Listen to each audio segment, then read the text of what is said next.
So yeah, this is a follow-up video after our loss to the Bengals, and of course with that short little video I uploaded right after the game.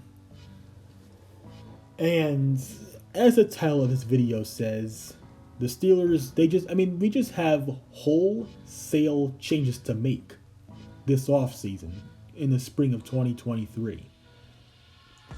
Because this year this is the worst Steelers team since 1969, the team that went 1-13 in Mean Joe Green's rookie year. And we can twist it and put blame on whoever we like and all this. And you can say what you want about the terrible coaching. The fact is, this team is just an absolute mess all around. Across the board, from top to bottom, this team is a dumpster fire. And it's like, it's come to that point where, like, I know that we always love to say that the team underachieves, but what about this year? Is it even worth using the word? Is the underachieving narrative even worth using anymore? Because this may sound like an unpopular opinion, but I don't think it is. I really don't. Because look at this team. Yeah, I like Kenny Pickett, but the fact is the verdict is still very much out on him. Definitely can't call him a bust yet. You also can't say that he's the franchise guy yet.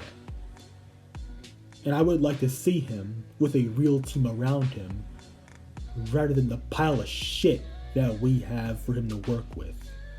But look at this team, and I want you guys to tell me if we are really underachieving. Because, like, look at our offensive line to start out. The offensive line just plain fucking sucks. Especially our offensive tackles, Chuks Okorafor and Dan Moore. Most especially Dan Moore. That guy is literally one of the... He's one of the... Not only is he one of the worst offensive linemen I've ever seen, but he's also one of the worst players in general I have ever seen. I'm not kidding. He sucks balls. Chuks Okorafor sucks balls. Kevin Dotson sucks. Mason Cole sucks. Our best offensive lineman is James Daniels, who is below average at best. That's how bad this O-line is. And then, of course, we always talk about how talented the receiving corps is, when I have been stressing for quite some time now, and I'll even say for over a year, that this receiving corps is definitely not as talented as we claim it is. Outside of George Pickens, who looks promising, right? But the thing is, he's a rookie, and even he has shown that he still has some things to learn. But if you take away George Pickens, right? Like, we lack so much talent at receiver, it's ridiculous. Like, it's literally came to the point where we have special teams players in the receiving starting lineup, like Steve Sims and Gunnar Olszewski. And I'm sorry, but Deontay Johnson is starting to look like a bum. This guy, I don't understand why he runs freaking backwards whenever he sees a defender near him when he already has the first down. That should go to show you that this team cares more about them. The players on this team, they care more about themselves and style points than they do about actual team production. But yeah, outside of him, outside of George Pickens, it's mostly bums and special teams players at wide receiver. Our tight ends are okay. Pat Freiermuth, I guess he's fine, but he's nothing special. Our running backs, Jaylen Warren, and the sad part is that Jaylen Warren, right? He's an undrafted free agent rookie running back. A guy that we hardly ever use. Despite that, he has literally been one of the best players on the offense this year.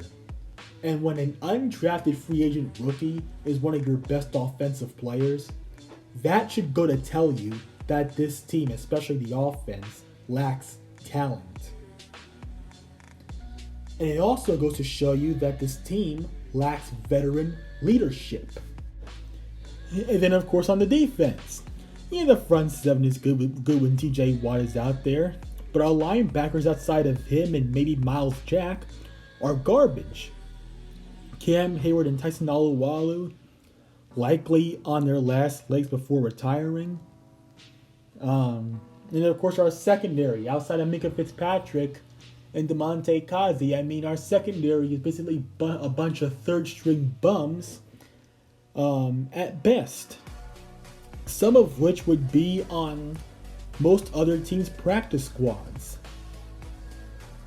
So, seeing how much talent this team lacks, I mean, is it really worth saying that we're underachieving when we're literally at 3-7? I don't think it is. Because, like, this team has, this team just has changes to make from top to bottom and all across the board. And of course, the coaching staff, garbage. And normally, I'm always neutral on Mike Tomlin. I don't praise him too much. I don't criticize him too much. And then sometimes if I feel like giving him a lot of either or, I'll do it. But for this video, I think it's time for me to finally break my neutrality on Tomlin, because his coaching staff, I mean, the guys that he hires are a fucking joke, and would be lucky to even have a job at fucking Burger King. And I mean, he himself is starting to look very much exposed. We're 3-7 right now. We don't have a stacked roster like we're used to having. And it's like, in his press conferences, all he does is just ramble on about the same old shit over and over again. And of course, he is lazy and is too stubborn to make changes.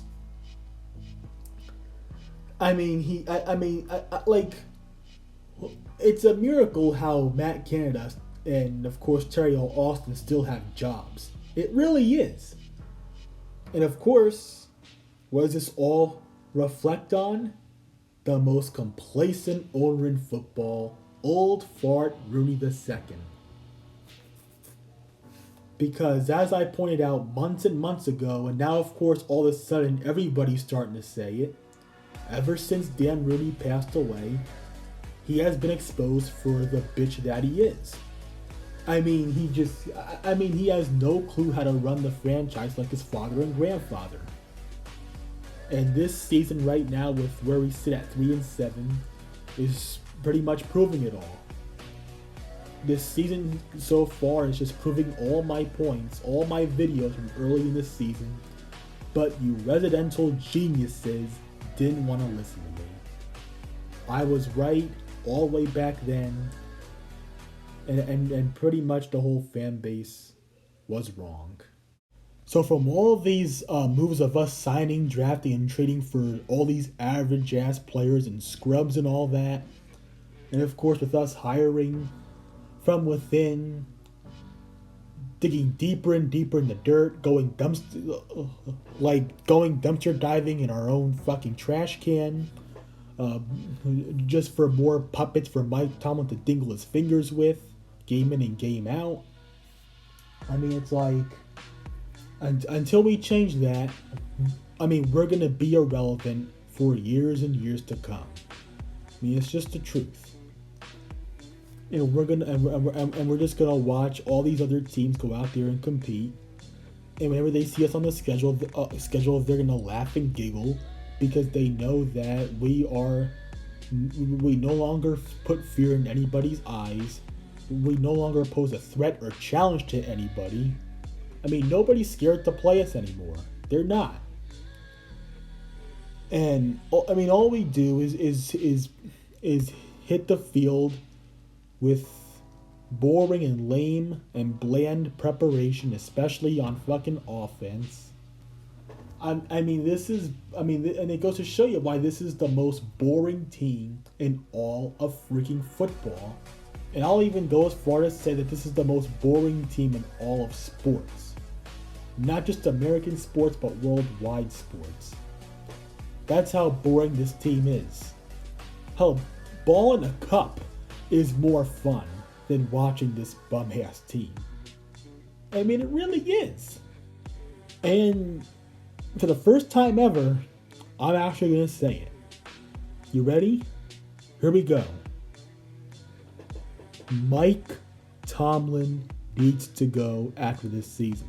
I'm sorry. He's got to go. I mean, he and all of his little coaching puppets just do not care. The owner, old fart Rooney II, he's not a football owner like his father and grandfather were. He's not. He isn't. All he cares about is business, and all he cares about is constantly putting this franchise in the history of the franchise on a fucking pedestal, day in and day out. That's all our old fart Rooney II cares about. We don't need a puppetry coach, a puppetry head coach to dingle his fingers with all of his other little puppets on his coaching staff. I mean, we don't need this RPG bullshit on our coaching staff. We don't. We need a real coaching staff and real ownership and real upper management that actually wants to win. That is what this team needs. That's what the fan base needs. That's what the city of Pittsburgh needs. This complacent staff that we have is just not going to cut it. And it's going to ruin Kenny Pickett's career until we get rid of it. Sorry. I mean, it's a harsh reality, but this team's going to be irrelevant until we change our complacent ways. As a matter of fact, like I'll even say clean house. Just clean house. Blow it all up. Keep a few players around. Like keep T.J. Watt and Minka, Kenny Pickett, George Pickens around. Maybe Pat Freiermuth and Najee Harris, and I guess you could say Jaylen Warren. But other than that, I think we need to move on from pretty much everybody else. Blow it all up. And we should especially be doing that when we see that one of the Bengals players literally sat here and said that we like to do the same things over and over again. Same plays over and over again. And if that's not a wake-up call for Tomlin and Rooney to either get the fuck out of Pittsburgh or actually make changes, then I don't know what is. Because if they're going to continue to be complacent, then I'm sorry. I'm fully on board for the Steelers to just clean house, get a new owner, new GM, new head coach, new coaching staff, new everything. New equipment manager, new janitor, new players, outside of a couple that I named earlier. Other than that, this team has literally wholesale changes to make.